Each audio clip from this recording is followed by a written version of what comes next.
Hello, I am Gyananand Das of DAVCPA.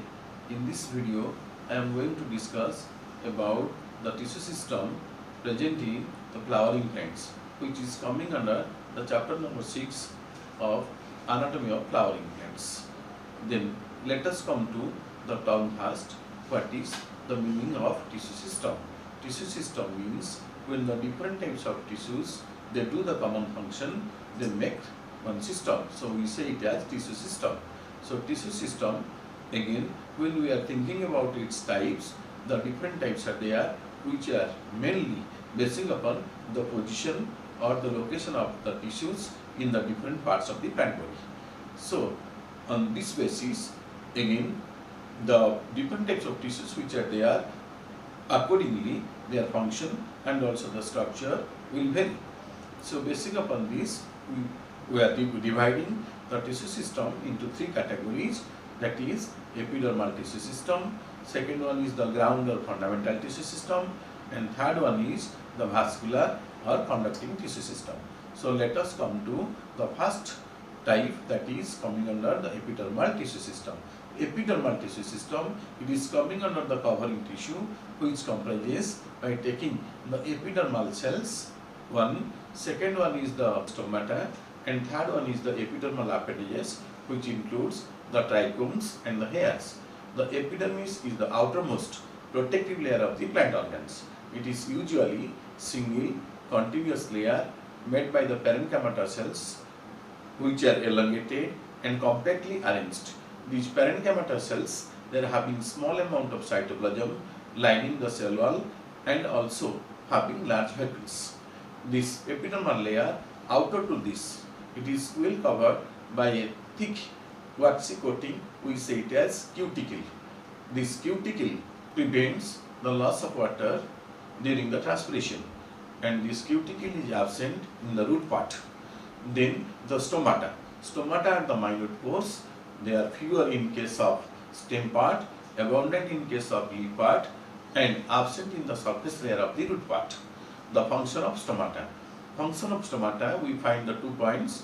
They regulate the process of transpiration and also they do gaseous exchange. The structure of stomata.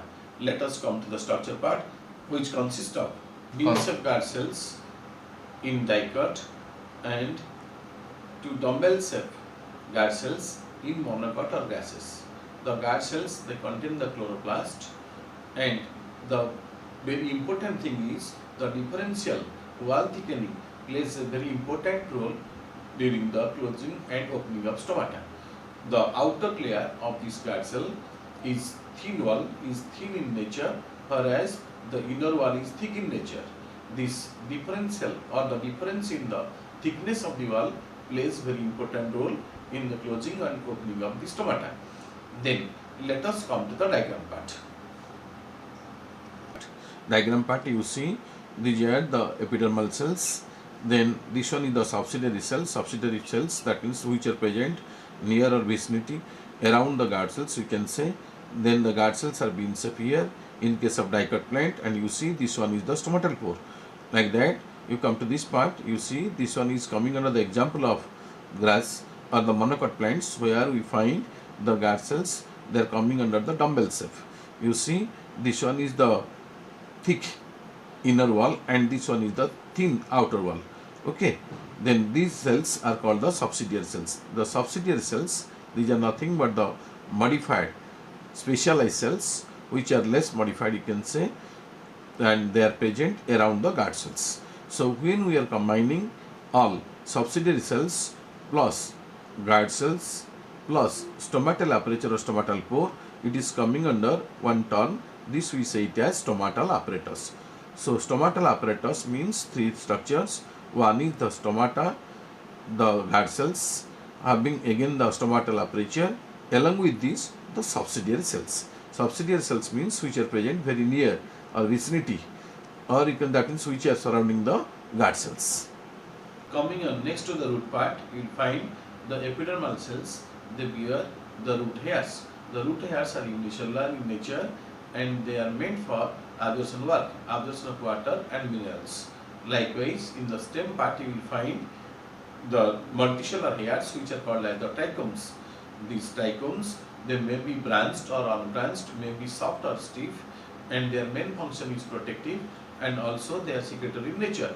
Along with this also, they prevent the loss of water during the process of transpiration.